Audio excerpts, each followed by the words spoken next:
Hey, welcome to Epilogue. Thanks for joining us. In this episode, I get to sit down with Dr. Mark Mayfield.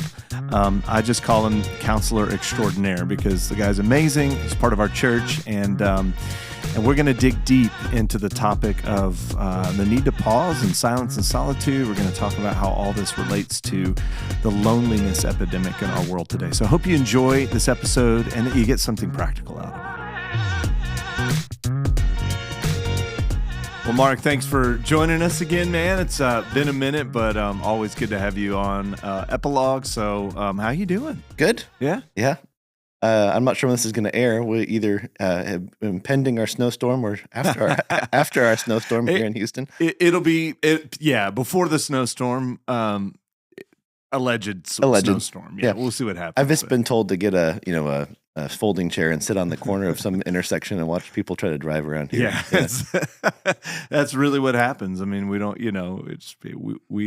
we also lose our minds when it snows. So being from Colorado, it'll be fun. Yeah, it's exciting. So you just sit on that corner and just watch us lose our minds. Yeah, sounds good. It's exciting. I remember when we lived in College Station. We were working in a church, and we were trying to. We typically followed the school calendar, like school closures and stuff. And so Heather and I woke up one morning. We're like, I wonder if church is open today, and because there was a freeze, and this is when you found that out by turning on the radio. So we turned on the radio, and the official report was literally, I kid you not, emergency officials saw ice forming on the leaves of trees this morning. So all schools are closed. And I was like, wow, that's how you know you live in Texas, man. So, yes. Anyway. Living in the mountains of Colorado, I don't think we had a snow day ever. Probably not. Yeah. Probably not. So, we'll see. We'll see what happens. We get excited, though, man. There's a buzz. Yes. There's a buzz this week as we look at temperatures dropping next week. And crazy.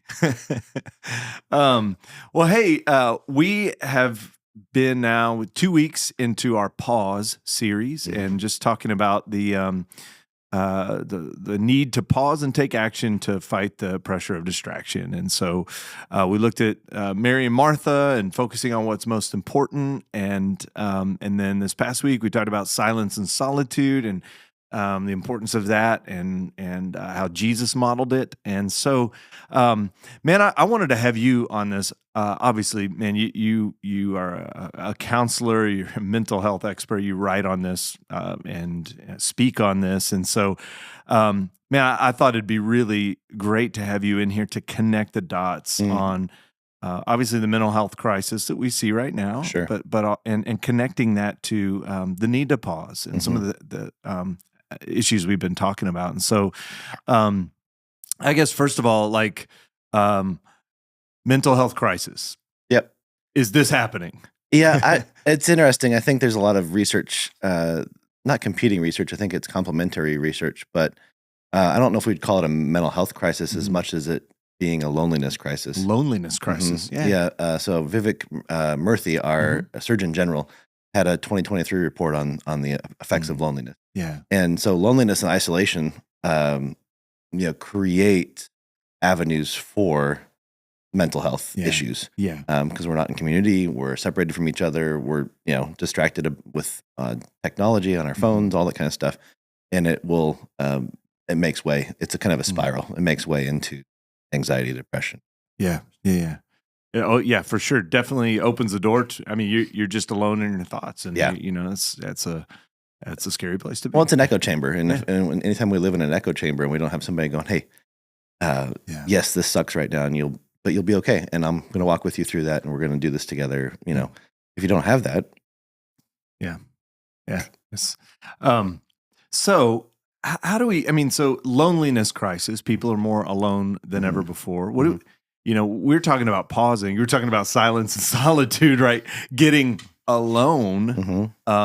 We talked about the eremos, this place of loneliness. Yeah. And so how do you reconcile that? If the mental, or if there's a loneliness crisis, we're encouraging people to pause by getting alone. So so I think it all comes back to the foundation of this conversation.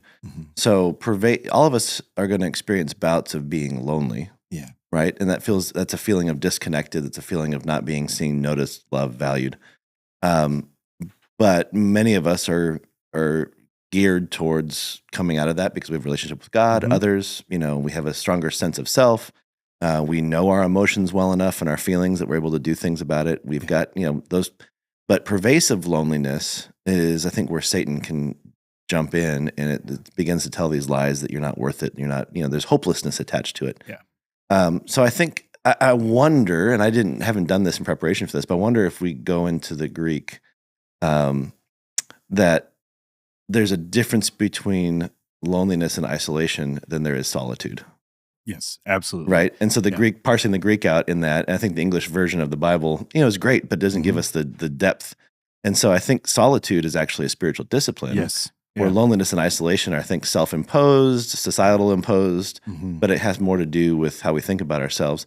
Solitude is this desire to go, I want to know myself better. Yeah. I want to look inward. I want to ask the right questions, and I want to be in front of the Most High God to receive. Yeah. And I think that's exactly, that's where I was hoping you'd go, man. Because I mean, that's the key. I mean, even Sunday we talked about Jesus modeling it. Mm-hmm. Jesus didn't stay in isolation, right? It wasn't pervasive. Your word, pervasive isolation. It was this rhythm of retreating and then coming back. But you see, he's in community. Yeah. He's got the 12 following him around, even in his darkest moment in the one of his darkest moments in the Garden of Gethsemane. Obviously, we see him in this pain and anxiety, but he's got them with him a stone's throw away. But he withdraws, and then he comes back, and it's and so you see him in ministry going along, and he withdraws to the place of loneliness, and then comes back, and he's with the crowds, and he's with his disciples. He's fellowshipping with them, and so it's not. Silence and solitude is not a practice of pervasive isolation, Well, and I think part of this, though, too, is recognizing, especially for those of us that have been Christians for a long time, is that what's the purpose of retreating to solitude? Yeah, it's to be closer to our Father, communion with the Father. Yeah. It's communion, right? And it shouldn't be wasted in that we come back and we're still the same person, or we're still the angry boss, or the short-tempered person, or there has to be. If we're coming back into fellowship with others, there's got to be this almost transformative piece of stealing away in solitude. Yes, and it, in a sense, it actually, like, the difference between loneliness and solitude is solitude prepares you for community. Yes, solitude doesn't prepare you for pervasive loneliness, right? Solitude is communion with the Father, just it being filled up, finding your worth and your value in Him, and then moving back into community out of that place, and serving others, and so you don't empty out, right? I was thinking about kind of the difference of these healthy rhythms of solitude compared to and again, I'm not saying certain people might not be called, certain people might be called to this, but probably not everybody, but the monastic lifestyle, monks, pulling away, and they're going to be away from people for the rest of their lives, and choosing that, and I don't really think that's like what we're all designed to do. Right? Some days that sounds really nice. Some days that sounds really nice, and I'm not saying they don't have community there, but it's like. I think we're still made to live in the world, not of it,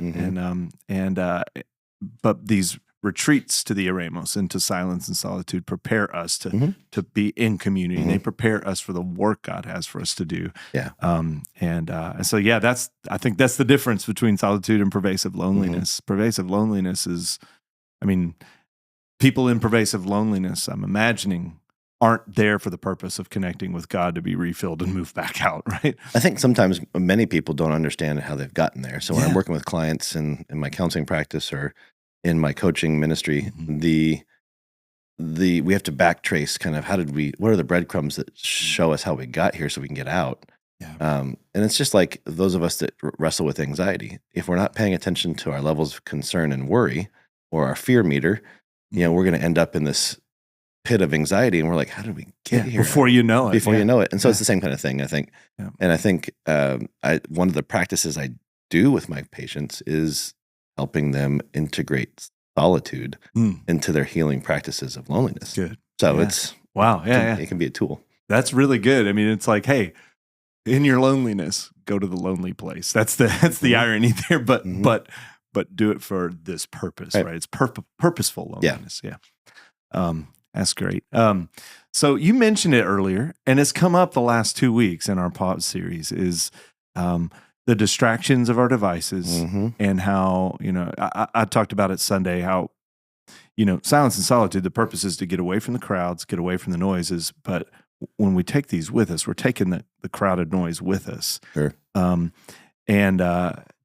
There's an irony there because these make us more connected than ever before, our devices. Yet we're more we're in a loneliness epidemic. And so talk about the relationship of the pervasive loneliness epidemic and our devices.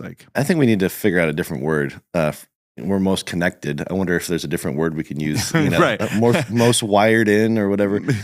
Artificially connected. I don't know what Yeah, it's interesting. I'm getting a chance to go speak at Cornerstone University in Michigan in March, and one of the panelists that will be with me is Dr. Jean Twenge, who wrote the book iGen. Yeah, and I love her research. She's out of San Diego State, but it's just talking about the fact that the physiological effects of being on a screen far outweigh the benefits. So I'm not, again, I know you've said this, Russell said this, I'm not anti-device. No. I've got mine right in front of me right now. It's a tool, but it's our bodies can only handle certain amounts. And I think research is saying, and Twenge talks about this in her book, about 45 minutes to 75 minutes at a time, right, in a sitting is all our body can handle. And then we need a break. Yeah. But the statistics are showing we're on them far more than far more. Yeah. And it was interesting reading your guys' statistics on Sunday, last 2 Sundays. I've seen even upwards of 10 to 12 hours, of some studies, have said that our kids are spending on devices. So I'm like, how many hours are we awake during the day? What does this look like? But what it does is we have a part of our brain, most of our brain, that is connecting to others.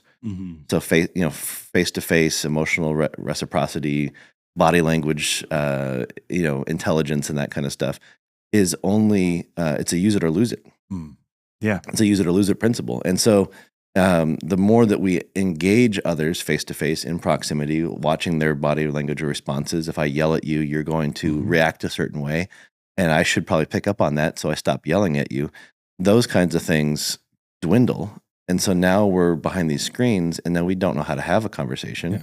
We don't know how to have an argument. We don't know how to have, and we lose that piece of it. And so the temptation is I'm more connected with my followers and my people and that kind of stuff, but I can't sit across the dinner table and look up and have a conversation. Yeah. So that's what produces that. It pushes us into continued isolation. Yes. Yeah. I mean, it's we're wired, we're designed for relationship. You and I, 100%. I mean, we have ears, we have eyes, and we have a mouth, right? Like, so I'm seeing body language, I'm hearing your speech, and I'm speaking back. And and when we're not putting those things into practice, and we're staring at a screen where we're controlling what we hear, and we're not speaking, we're typing, and it drives us into isolation. Well, let's talk about the algorithms. Yeah. On our devices too. The more we watch certain things or search certain things, those are the things that are going to come up. So now we live in an echo chamber.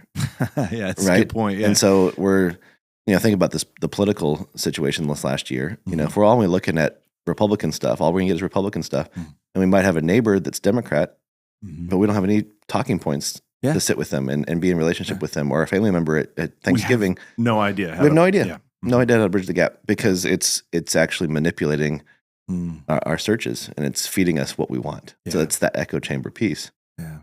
Which again leads to that pervasive isolation. Right. So Stanford researcher Dr. Elias, long last name that I don't remember how to say, but he said this, that the more that we are comfortable with tweets and sound bites, the less likely we're able to sit with more complex conversations. And he goes, I'm afraid that if we don't use it, we're going to lose it. Wow.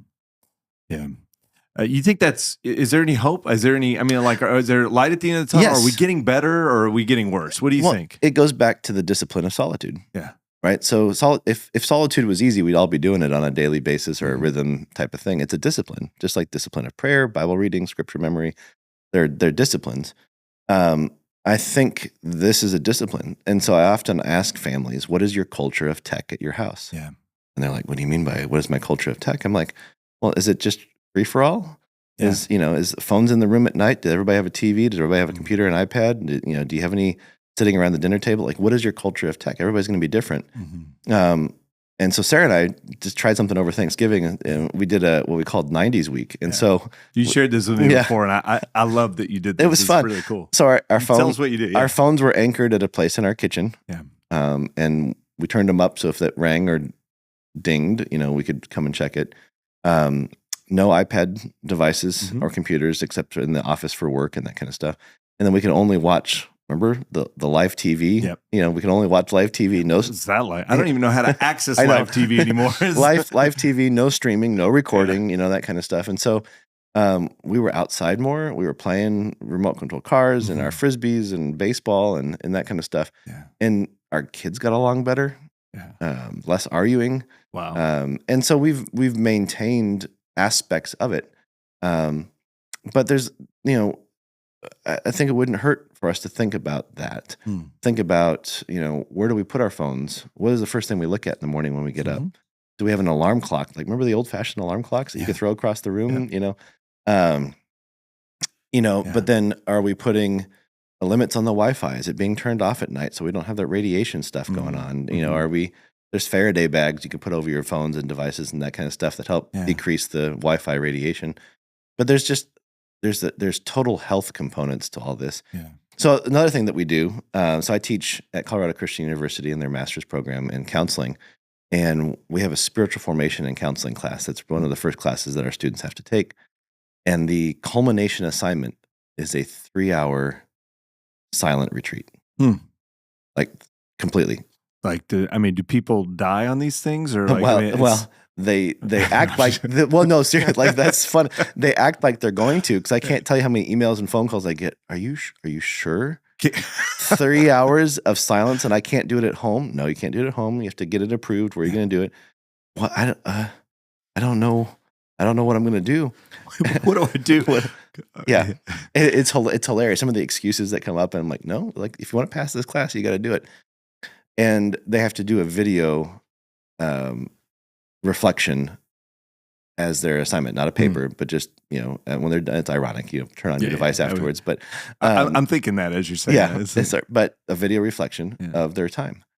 I can't tell you how many times people have been crying. They couldn't get through it. I met God in a way that I hadn't met before. Yeah. Like I was really, really anxious at first because I couldn't turn my thoughts off. And then I started praying, and just the benefit of it.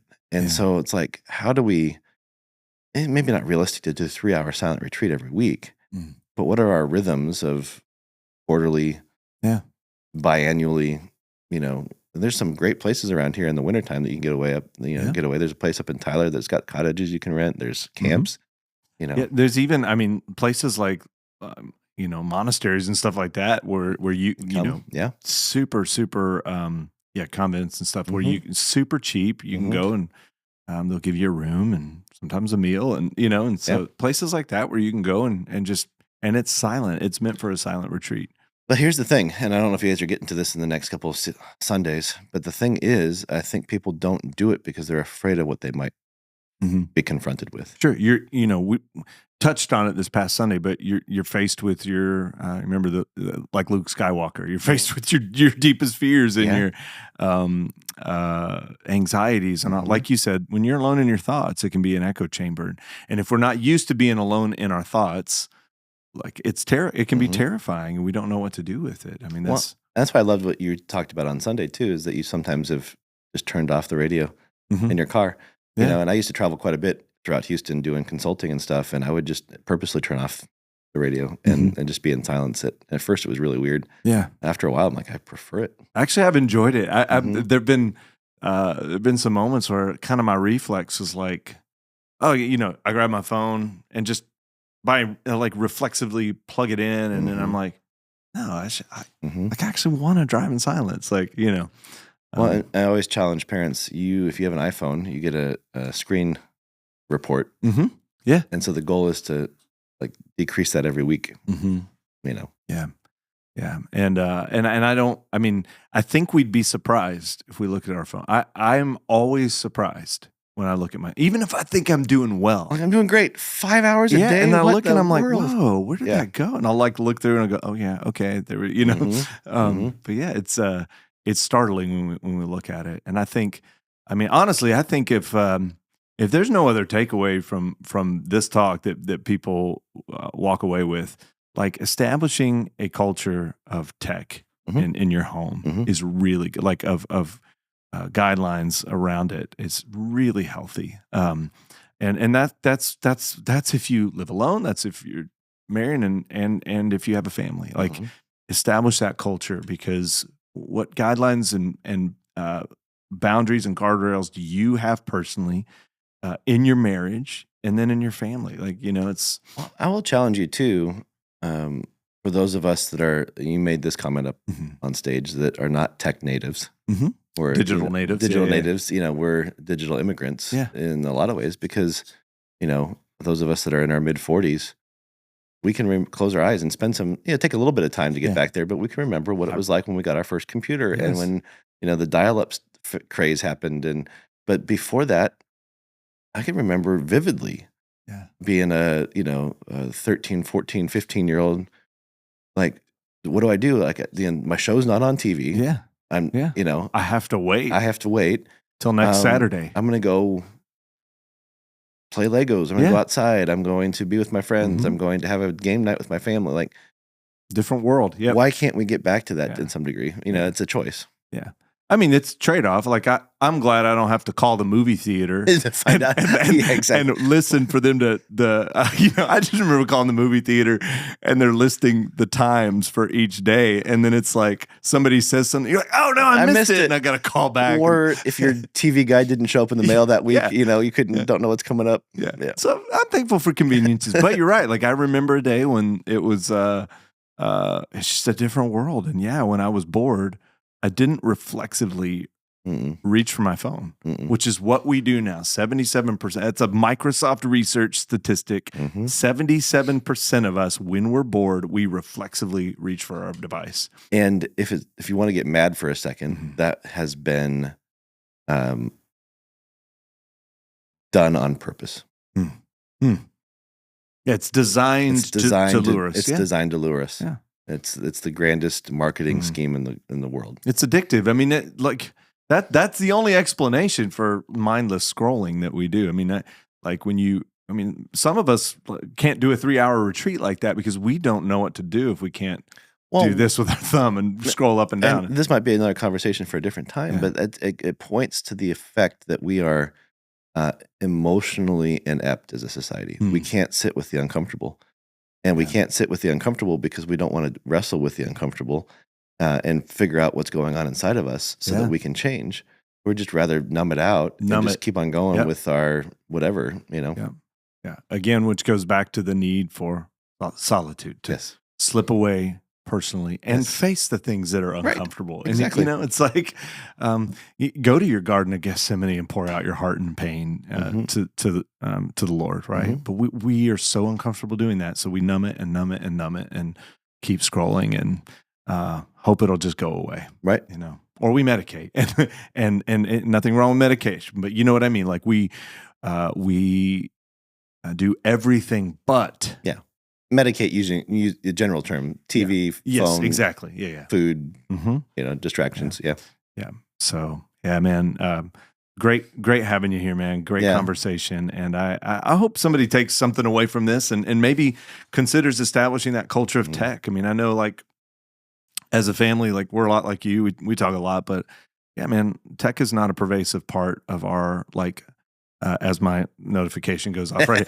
But it's not a pervasive part of our family life. I mean, this is, so we don't check it at the dinner table. If we're sitting down to do something, like play a game, we're not all on our phones and We don't multitask with devices. If we're Right. watching a movie, we're not sitting there on our devices. I mean, stuff like that. That's just. Well, I'll just say this for people that are listening: if you want to do that, it takes one step, but it Mhm. takes give it 30 days, give it Yes. 60 days, give Yeah. it give yourself some leeway to make some mistakes, to try it again. But it's not going to just be this end all be all fix all right away. It's going to Right. take some time. Yeah. And a lot of people give up because they, you go a week and you go, man, this just isn't practical. And It's then going to be hard for a while. Yeah.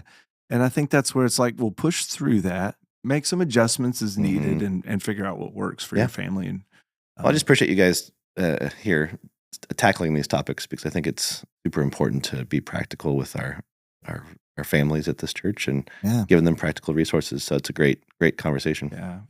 It's one that, man, I just, I think back to when I first started using a device and going, man, I like, I wish I had that kind of guidance. And, it's, anyway. Well, Mark, thanks for being here. Thanks for helping us, because you're helping us even add new language to this. And so really appreciate you joining us. And always awesome to have you on Epilogue, man. I appreciate it. Thank you. Thanks, Mark.